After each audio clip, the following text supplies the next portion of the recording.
Two soldiers were sent down the same road. One carried food, a ticket, and orders from his commander. The other carried almost nothing. At first, the second one looked freer, lighter, less burdened. But before the road ended, everyone could see which one was truly at ease. That is the story I want to tell you today. Because many people think worship is a weight. They think prayer takes something away from life. They think obedience makes the road harder. But what if the opposite is true? What if the real burden is walking through a dangerous world with no provision, no direction, and no support? Imagine a long road, not a pleasant afternoon road, not a quiet village path, a real road of duty, dry in some places, steep in others, sometimes lonely, sometimes frightening, sometimes full of uncertainty. Now imagine that two soldiers are ordered to travel this road. They begin in the same place, they face the same distance, they pass through the same land. But they are not equally prepared. The first soldier receives a sealed paper from the commander. He is given money, he is given food, he is given instructions. He knows where the stations are, he knows which gates will open for him. He knows that when he arrives at the right place, the king's stores are available to him. The second soldier looks at all this and laughs. He says, "Why should I carry this? Why should I bother with instructions? Why should I keep stopping at the stations? Why should I concern myself with discipline?" So he throws away what seems troublesome. No paper, no provisions, no connection to authority, no awareness of what lies ahead. And at the beginning, he seems comfortable. He walks with lighter hands. He feels unburdened. He even pities the other soldier. "Look at you," he says. "You stop to check your papers, you carry supplies, you follow rules, you pause at certain hours, you live under command. I am free." And for a little while that sounds believable, because many mistakes look easy at the beginning. But the road is longer than the beginning. Soon the sun grows hotter, the distance feels heavier, the food in the villages is not free, the gates do not open for strangers, the guards do not honor a man with no papers, the stations do not serve someone who arrives as if he belongs to no one. Now the second soldier begins to feel something he did not expect. Shame, need, fear, dependence. He must beg where the other receives. He must panic where the other presents his pass. He must crouch in fear where the other walks with confidence. And the first soldier, he still becomes tired. He still feels the heat. He still walks a difficult road. But his difficulty is not empty. When he reaches a station, he is recognized. When he becomes hungry, he is provided for. When a gate appears, it opens. When danger comes, he knows whose soldier he is. What looked like burden was actually provision.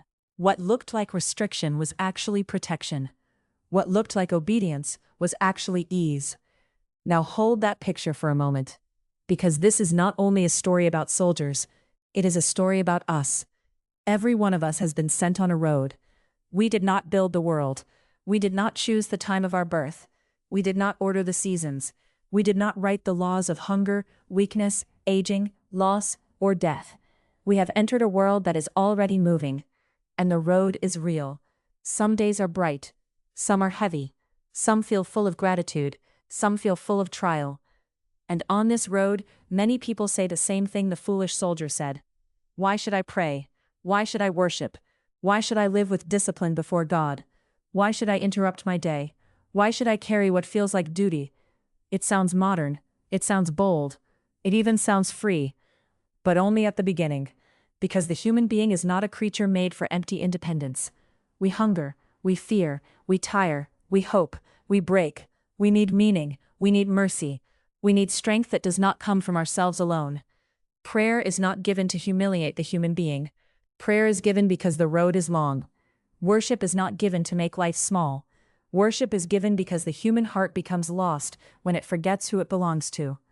Think about how strange it is. A person will charge a phone, but not guard the soul. A person will keep an appointment with a stranger, but not with the Lord who gave him life.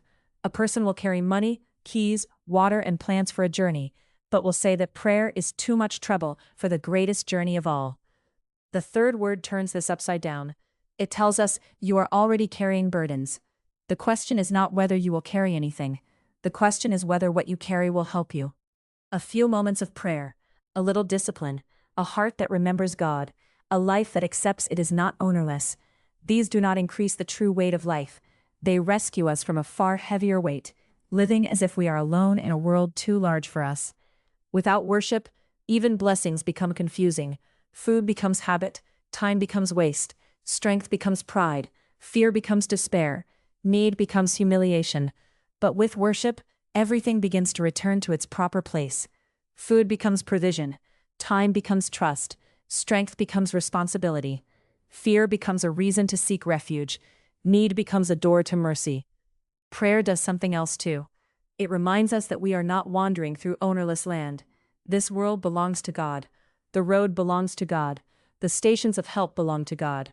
The mercy that reaches us belongs to God. And the end of the road is not hidden from Him, even when it is hidden from us. That is why a believer does not see worship as a pointless interruption. He sees it as reporting back, as showing his pass, as standing again under the care of the one who sent him. Of course, prayer can feel difficult when the heart is asleep. So can waking up. So can learning discipline. So can telling the truth. So can any medicine to a person who only thinks about taste. But the question is not whether something feels light in the first minute. The question is what it becomes in the end. And in the end, the road exposes everything. The one who laughed at prayer finds that he has laughed at his own provision. The one who neglected worship finds that he neglected his own shelter. The one who thought obedience was chains discovers too late that it was a key. And the one who lived before God, even imperfectly, finds mercy on the road, not because he was strong by himself, but because he did not travel as if he belonged to no one. So if you have ever thought, why must I pray? Why must I stop? Why must I obey? Perhaps a better question is this: how could I afford not to? If the road is real, if the soul is real, if weakness is real, if death is real, if the next world is real, then prayer is not an unnecessary weight. It is one of the lightest and wisest provisions ever placed into human hands. And maybe that is the lesson. The person who bows is not losing dignity. He is receiving direction. The person who remembers God is not becoming smaller. He is becoming steadier. The person who prays is not carrying a useless burden. He is refusing to walk the longest road empty-handed. If this story stayed with you, then the next time prayer feels difficult, remember the two soldiers. One looked free at the beginning, the other was truly at ease by the end. And sometimes, the wisest people are simply those who know what to carry on the road ahead.